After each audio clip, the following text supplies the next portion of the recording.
En ello trabajan nuestros siguientes protagonistas, son Cristina Bermúdez, superabuela, y Mariano Alreón, responsable de educación de la Fundación Caja Canarias. Muy buenos días. ¿Qué tal? Buenos días. Cristina, ¿cómo surge la figura de superabuela? ¿Por qué? Bueno, pues por esta necesidad que se está comentando, ¿no? Que vemos cada día en las noticias, que vemos cada día en nuestro entorno, donde hay una necesidad de realmente entender cómo funcionan las emociones, una necesidad de conocernos a nosotros mismos, a nosotras mismas, para poder así sacar la mejor versión de nosotros. Bueno, de hecho hoy tenemos una noticia que nos ha puesto los pelos de punta a todos esta misma mañana, ese chico de 14 años que ha apuñalado a compañeros en Andalucía. En unos minutos sabremos más. ¿Cómo se puede interpretar algo así? Hombre, nosotros consideramos que es de primera necesidad trabajar todas estas acciones, 4 acciones concretamente que trabajamos dentro del Despertar Social.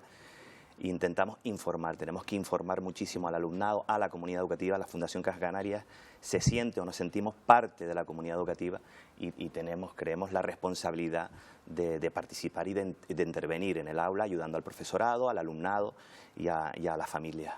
Uno de los pilares que ustedes trabajan es enseñar la empatía. No sé si esto se aprende o viene de serie. Bueno, neurológicamente sí que tenemos unas neuronas que son las neuronas espejos y realmente sirven para tener empatía. Es decir, si llega alguien aquí a este espacio súper enfadado dando gritos, pues probablemente provoque esa emoción en nosotros. O si viene alguien súper alegre, dando buen rollo, buena energía, pues se nos va a contagiar a todos, ¿no? Entonces sí que existe eso. ¿Qué ocurre? Que bueno, que por diversas circunstancias de la vida, pues se pueden bloquear, pueden malinterpretar situaciones. Y ese es el problema, ¿no? Que no funcionan como deberían, ¿no? Como estamos diseñados. Es lo que nos ayuda a ser seres sociales, a ayudarnos los unos a los otros, a entendernos. Pero a veces hace falta un extra. Y eso es lo que pretendemos a través de este proyecto, dar recursos prácticos que sean útiles para el alumnado, que a veces es complicado, ya es complicado para los adultos, ¿no? Sí. Pues para el alumnado, aunque si lo das en el lenguaje apropiado, los niños y las niñas lo reciben de forma más natural, muchas veces que los adultos, que estamos a veces más contaminados, ¿no? Tenemos nuestros prejuicios. Con ellos a veces es más fácil trabajar incluso, pero tiene que ser en ese lenguaje a través del arte, del juego, sí, de un personaje, ¿no? Y ahí sí que llegas y ellos entienden. Al final son semillas que puede que en el futuro eviten que cada vez tengamos menos noticias como las de hoy. ¿Les llega mejor el mensaje de la abuela que de la madre, de la profesora? Bueno, eso es una buena pregunta. Muchas madres nos lo dicen. Es que una cosa es que se le diga yo y otra cosa es que se le diga superabuela. Y de hecho hay estudios neurocientíficos donde se demuestra que la voz de la madre, sobre todo en los adolescentes, tiene menos impacto que la voz de otra persona. Es decir, muchas veces, sobre todo cuando van llegando a la adolescencia, la voz de la madre es como...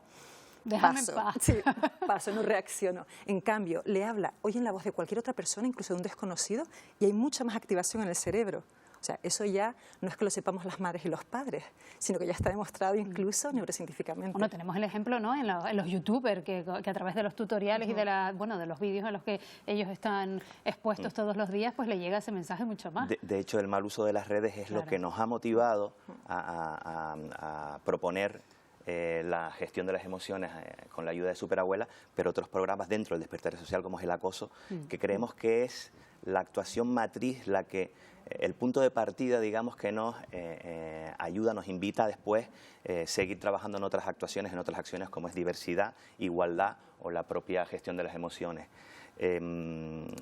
Creemos que Fran Vera, un director y actor buenísimo, ha generado una pieza teatral de unos 20 minutos de duración fantástica, original, y la va a llevar a los centros educativos dentro del aula. Y el formato de representación de esa pieza teatral va a ser en el centro, y donde la protagonista es una silla, y los niños y niñas se sentarán alrededor de él, como un poco mirando de frente, no dándole la espalda al acosado y al acosador.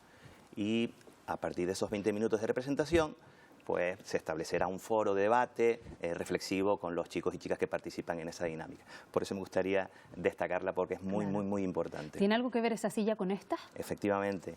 Preciosa. Esa actividad dio pie a diseñar la imagen del Despertar Social. Creímos que era la silla escolar, todos la recordamos como un apoyo físico y emocional, ¿no?, a lo largo de toda nuestra escolaridad. Y consideramos que esa silla por la que habían pasado, sillas reales, originales, por las que habían pasado niños y niñas, cientos de niños y niñas, niños que a lo mejor habían vivido en su propio interior situaciones de acoso, habían sido acosados o acosadores o acosadoras, pues por eso decidimos que esa silla fuera la imagen del programa. Le dimos a 4 ilustradoras 4 sillas originales, reales, escolares, y estas 4 ilustradoras, Carla Garrido, Lucía Lilia, Laura Bustos y Elvira Piedra, las intervinieron. Esto es una miniatura de esas sillas intervenidas reales que van a ir viajando por los centros educativos donde vayamos llevando el despertar social. Hablas del acoso como piedra angular de todo este programa. ¿Con quién es más fácil trabajar? ¿Con el acosador o con el acosado? Porque claro, a veces también solemos pensar en el acosado, que es un problema gravísimo, pero claro, ¿qué hay detrás del que acosa? Vale. Por favor. Bueno, hay que trabajar con el acosador, el acosado y con el resto. Realmente... El resto de alumnado, ¿te exacto. refieres? Ahí está la clave.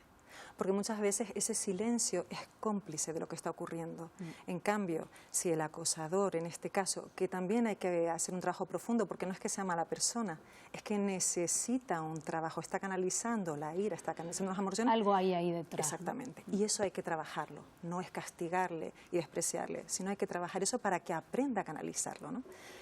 Pero lo importante realmente es que no se vea reforzado por el resto del grupo, ni que tampoco vea que el resto del grupo le teme, sino, oye, se le pone un límite, ya no desde el parte del acosado, sino de todo el grupo. Yo creo que esa es una parte fundamental del trabajo. Sí, en este año, según datos estadísticos, yo no soy no estoy muy de acuerdo, ¿no?, con compartir de la estadística, sino de la situación real que nosotros vemos día a día en el aula. Pero más de 1000 llamadas se dieron al número de acoso que tenemos dentro de la Consejería de Educación, tanto aquí como en Las Palmas. El 25% fueron situaciones específicas, niños, niñas, que tenían ese problema, que tenían esa situación y dudaban y querían consultarlo. Y el 75% fue personas, profesorado, que quería informarse sobre cómo reaccionar, cómo actuar ante estas situaciones.